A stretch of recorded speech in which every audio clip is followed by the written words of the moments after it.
Last we saw each other, I was unboxing import plants that arrived in less than ideal condition. I have contacted the seller. They're committed to making it right. It was definitely a USDA issue. So unfortunately, it's nothing that the seller can do, but they are committed to making it right. And I will remind you that those plants were gifted. So I'm not out any money other than my energy really opening the box and because I've chosen to continue to share this journey with you. But I did think that this was a great opportunity to kind of shift this series into how to rehab plants when they arrive in less than perfect or pristine condition. I do have quite a bit of experience rehabbing plants. It's kind of a hobby on top of my already plant hobby.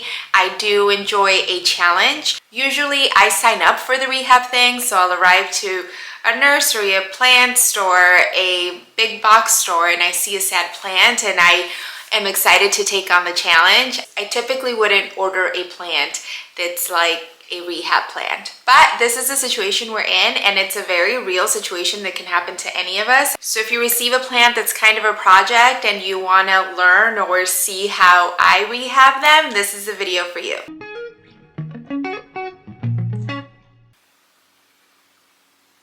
They've been living in water, and I placed them in a bin and another bin on top of that bin for extra humidity. They've been here for 3 days, 72-ish hours. I haven't looked at them. We're gonna open them together. We'll take a look. And then from here, by looking at them, seeing what the roots look like, what the plant looks like, I'll assess what avenue I wanna go next in their continued rehab process. To briefly mention, I wouldn't typically put them in water right after rehabbing. If you look at my last import series, I would have gone ahead and just put them in perlite. But because they were so stressed when they arrived, even though some of them had really healthy roots, they were going to abort all their leaves or, had no roots at all and things like that, I decided that it would be best to hopefully try to rehydrate them completely for a couple days and then move on to phase 2, depending on how the plant's doing. So let's open this up, see what we're dealing with, and I'll show you how we can rehab them and try to save what we can. Here we go.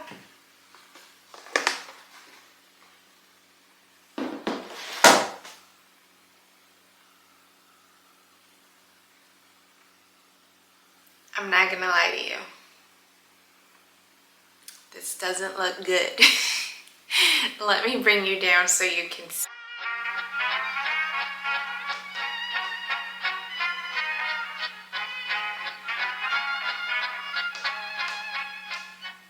At first glance, these don't look the best, but it is to be expected because you know how they arrived. They were already super stressed.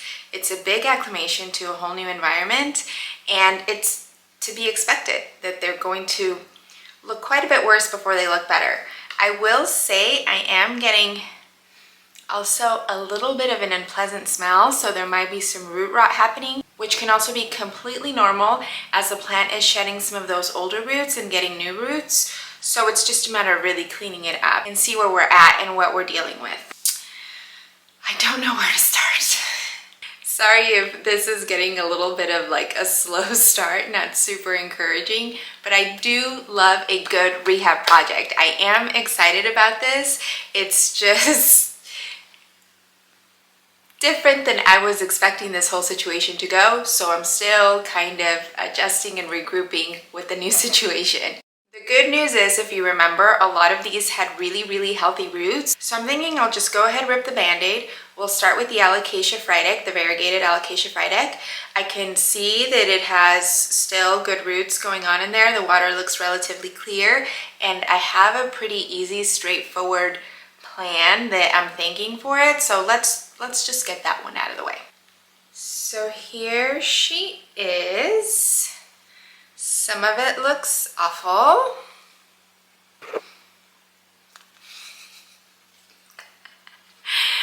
But this leaf is hanging on strong, so I'm proud of it. I mean, it is going to yellow, it is going to die off, but the roots look relatively good. I don't see sign of new growth yet, but that's no problem. There's new roots starting to develop, so that's good too. So what I'm gonna do is I'm gonna go ahead and transfer it to pond immediately, because as we can see by this leaf, these were already damaged. This leaf is hanging on strong as best as it can to provide nutrients for the plant. It's already lived in water for a couple days, so I'm gonna transfer to pond and it's going to continue its recovery in pond. I got gloves because, like I said, it stinks. We are going to remove these leaves.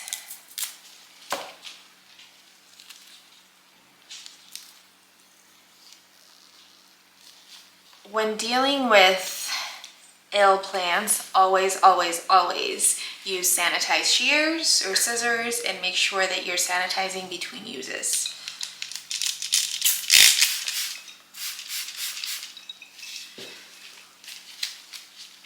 So since I think this was the latest leaf where like a new one may emerge, I'm just going to cut here. And this smells so bad.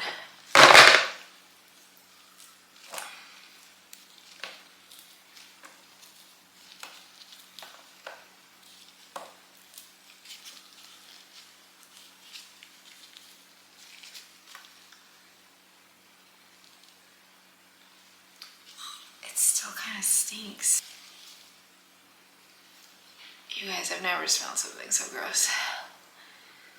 This doesn't look terrible, but the smell is awful.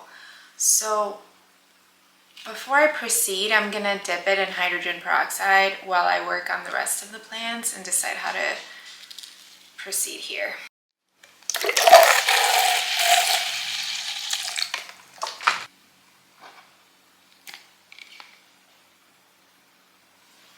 I cannot believe how awful this smells.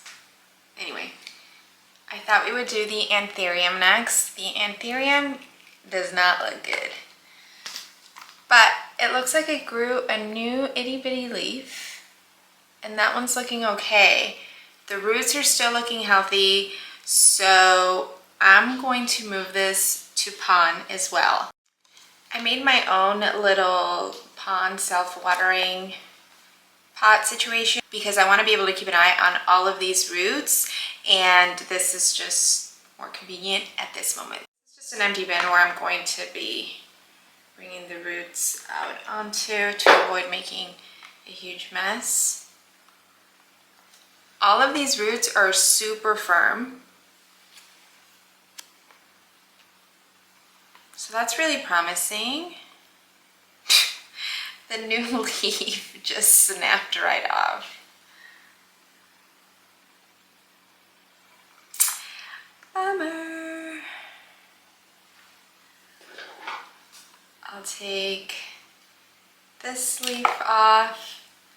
And even though this is gonna come off, also I'm gonna keep it because it does have sufficient green where I think it can still provide some energy for the plants.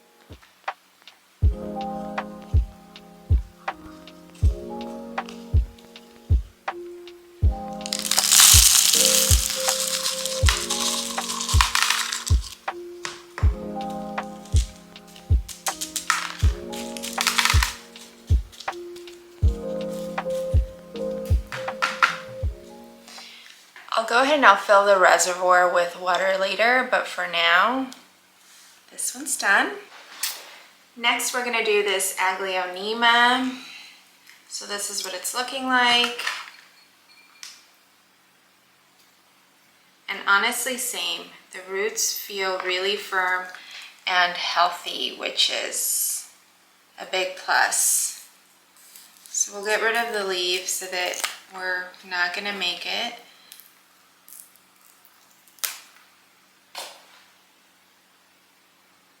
I also kind of want to get rid of the flower because I know that the flower is taking up a lot of energy.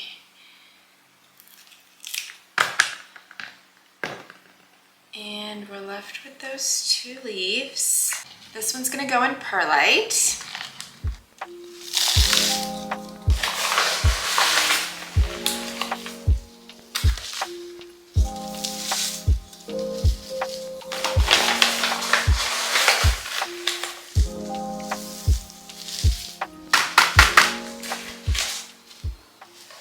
does have drainage, so I'm going to place it inside of another one for humidity, and I'll water them all at the end.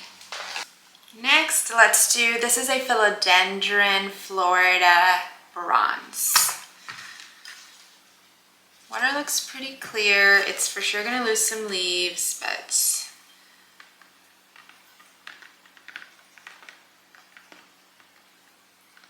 this honestly looks really good. Look at all of this root system. So I am going to get rid of the leaves that it's yellowing. This one.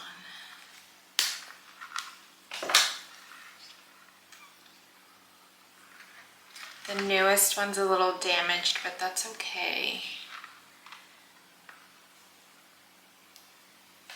And if this wasn't an acclimation situation, I might just put this right into like my airy mix, but because they are rehabbing, I'm gonna place it in perlite, just like I did the Aglaonema. I hope this container is, yeah, should be fine in here. I might give it some support though.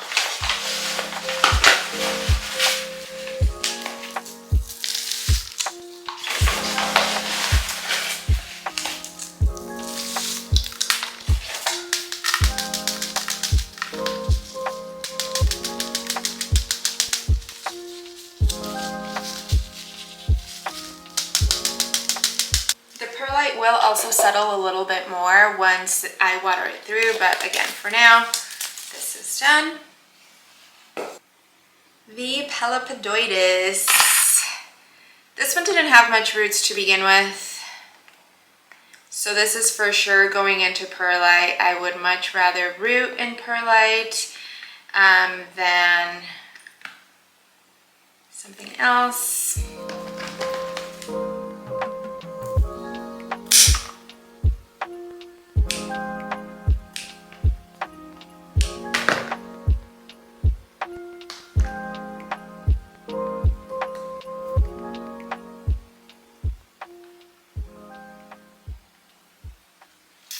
This is what we're dealing with. So we're going to place this one in one of these cups.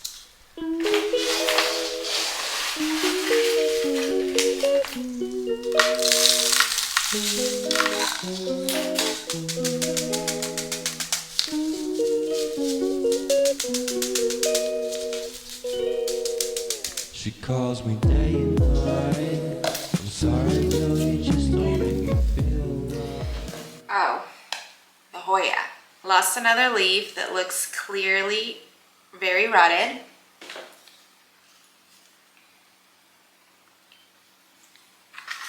This is what this is looking like.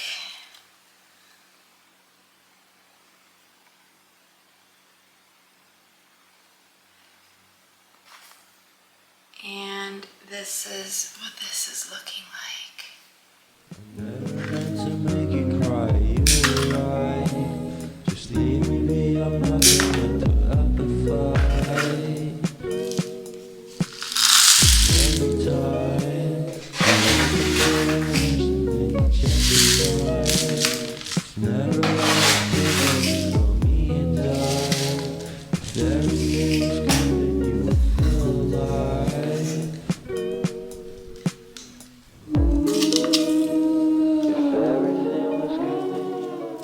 So that's done for now. And let's go back to the stinky fried egg. You probably can't see, but it's like so bubbly in there, and that's like the bacteria being targeted.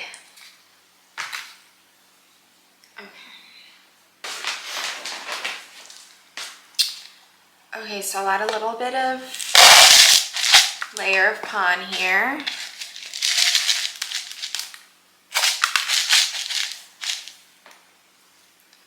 Just bringing it out of the hydrogen peroxide. I really, really hope this makes it. Placing it in here.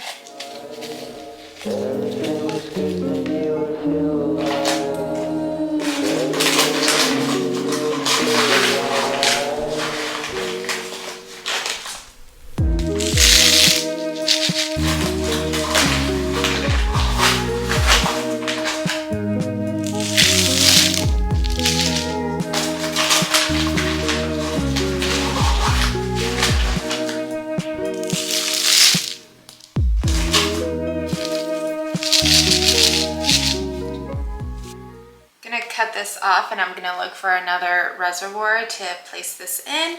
And I'm gonna go ahead and grab my nutrient-rich cocktail and we're gonna water them all through, and I'll talk you through a little bit more about why I'm choosing different mediums for different plants depending on their condition, what the roots look like, etc. Be right back. Okay, I got my nutrient-rich water that also includes the fungus gnat unaliving drops, and I will start watering the plants super thoroughly before putting into their reservoir. We'll start with the Pelopodoides.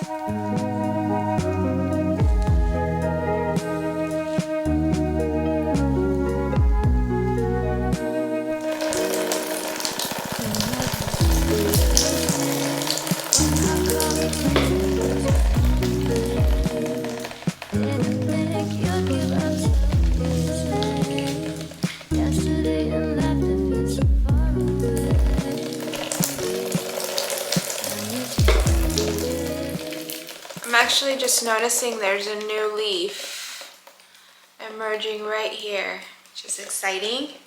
So now this one doesn't have any drainage. I'll place it right in there, and I'm gonna fill until there's water like up to here.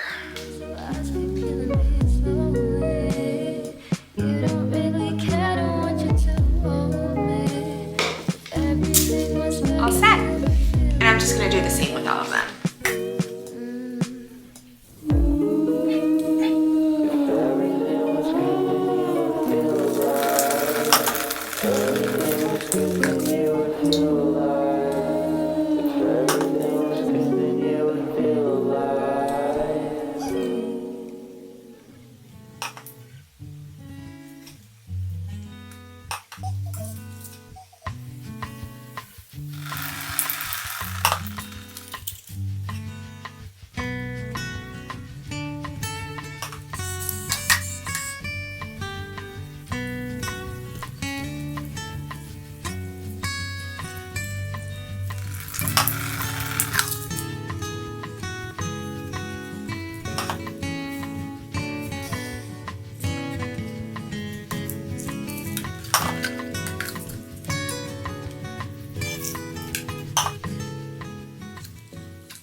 Let me clean this mess up a little bit, then I'm going to show you where I'm going to put them back so that they can continue to acclimate, and I'll talk a little bit more about why I chose a different medium for each plant and what I think is going to happen.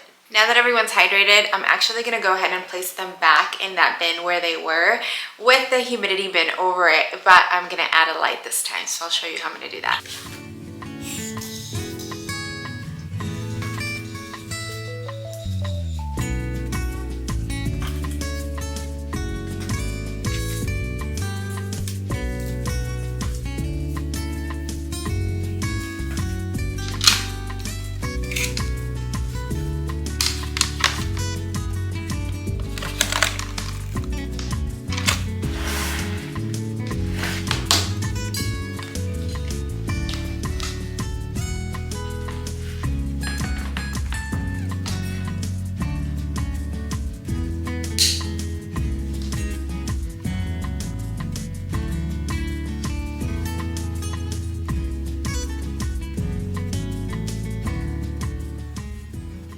That's obviously not going to stay in the center of my room like I have it right now, but I wanted to show you how I just stuck a light up there. So it's not like a perfect 100% seal, but it's definitely going to help keep moisture in there and hopefully help the plants better acclimate. To touch a little bit more on why I chose different mediums for different plants, basically my #1 preferred method of rerooting a plant is water. Water I love for propagations. For rerooting, I find nearly 100% success with water. However, these came in sphagnum moss, and it's unlikely they were growing in a hydro or semi-hydro method. So if I were to transfer them completely to water full time, it would probably be a longer rehab process because the plant would have to shed all of its existing roots so that it could then regrow water roots. In these situations, I find perlite to be very effective. Perlite is inexpensive, easy to find, so why use something else? I find the plants of the root and perlite transfer to whatever medium I'm doing next super easy without skipping a beat. To be honest, I would have probably just done all of them into perlite,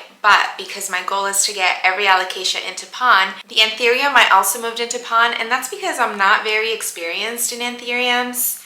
I'm also a chronic underwaterer, so I want to make sure that I give it its best shot to survive and do well for me. And then finally, the Hoya that I added into fluval. Fluval is kind of like an emergency crisis situation medium that I use, other than for alocasias. I do love fluval for alocasias, rehabbing, or growing corms. I think it's amazing. For other plants, I've used it, it's done well, but I don't find it necessary. However, I find that Hoyas have a very, very delicate root system, and this Hoya in particular arrived in less than ideal condition. I'm not really sure it's gonna make it, period, so I feel like fluval might give it its best shot. Rehab mediums aside, the biggest priority here is going to be to give them lots of light, warmth, and humidity, which I hope to accomplish with this DIY humidity greenhouse situation.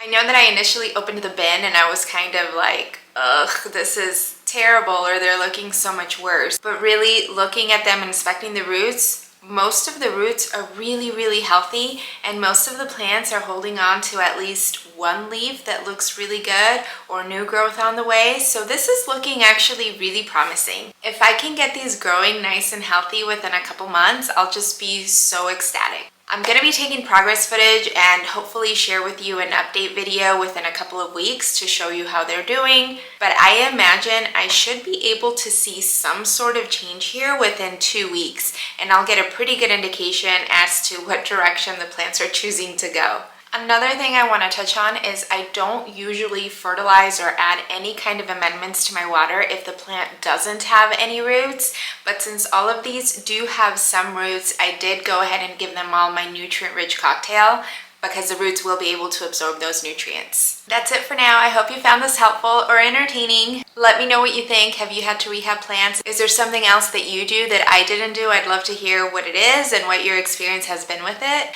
I hope to have really good updates for you soon, but whatever they are, I will be sharing with you. And I'll list anything that I used down in the comments below in case you're interested. Thank you again so much, and I'll see you really soon, and I really hope it's the IKEA greenhouse cabinet next. I know I've said that a couple times, but the cabinet is done. Now I just have to get the footage all together for you. Thank you again. I'll see you soon.